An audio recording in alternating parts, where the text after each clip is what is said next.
Hi everyone, so join me on my walk and let's talk about MAFS, Married at First Sight UK. Now, I've not watched all of the episodes, I'm going to be honest. I don't really watch the programme too much because I just think it's very staged and a bit superficial, a bit fake. But I want to focus on 3 couples and I'm going to try and not make this too long. I've made a few notes so that I don't go on too much and then I'll continue with my walk. So this year they've actually started introducing more and more couples towards the end, which is unusual. They don't usually do that, but they've done that this time around. But so I'm going to talk about one of the new couples and 2 of the original couples. So you've got Lee and Leah. They're both a gay couple and they look a bit similar actually. They're both like feminine women, and that's part of the problem. So one of them, I think it is Lee, it might be Lee. Is it Lee or Leah? Lee is saying she's not attracted to Leah. Because she usually goes for more of a, I don't know what she said she wants, but it's opposite to what Lee is. It's hard when they're Lee and Leah. Anyway, the one thing I've noticed with them is there's a theme, and that is that they're playing games with each other. One person is saying, oh, I'm not attracted to you. Then the other person is flirting with someone else, trying to make them jealous. Then they keep going back and forth. They're very confusing. I think Lee, yesterday when she was on the couch, with the experts, at least she opened up a bit and she talked about the fact that she knows she's got a guard up, and she did become quite emotional. I don't know though if she became emotional because the reality of what the show she's on, or whether she actually does feel something for Lee or Leah, feel something for her partner. I don't know. I don't understand the 2 of them. I don't know if they are just on the show for different reasons. I don't know if they actually have a connection. One of them, she seems quite cold.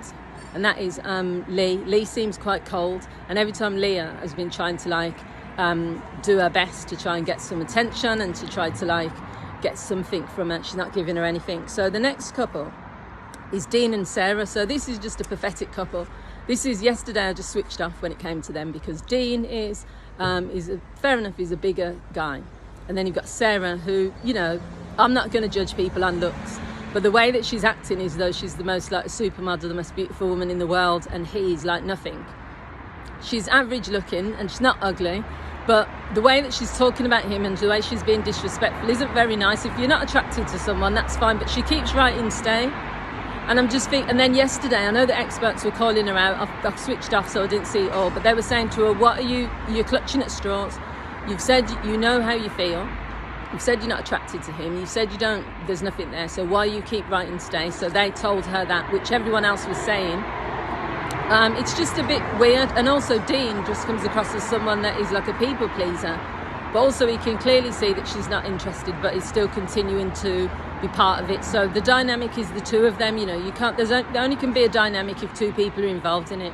If he's continuously making excuses for her, partly because of his low self-esteem, partly because deep down he thinks something's going to happen, then that is on him as well. And this is the same with Stephen and Nellie. This is a toxic relationship if ever you've seen one. Stephen, not only is he, this is a guy that looks at her like he hates her. I don't know, they've talked about kissing. I don't know how they kiss or have any affection, because the way this guy is looking at her is with disdain in his face. He's called her an effing idiot. He puts her down.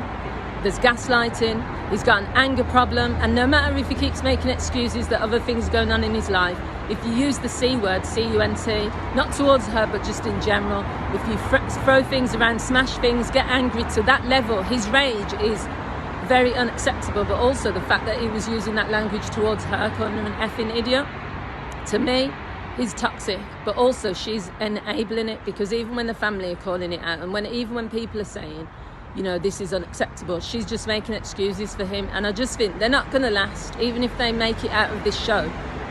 There's no way that relationship can last. There's nothing there. There's nothing between them, except I don't know what it is. They're not compatible.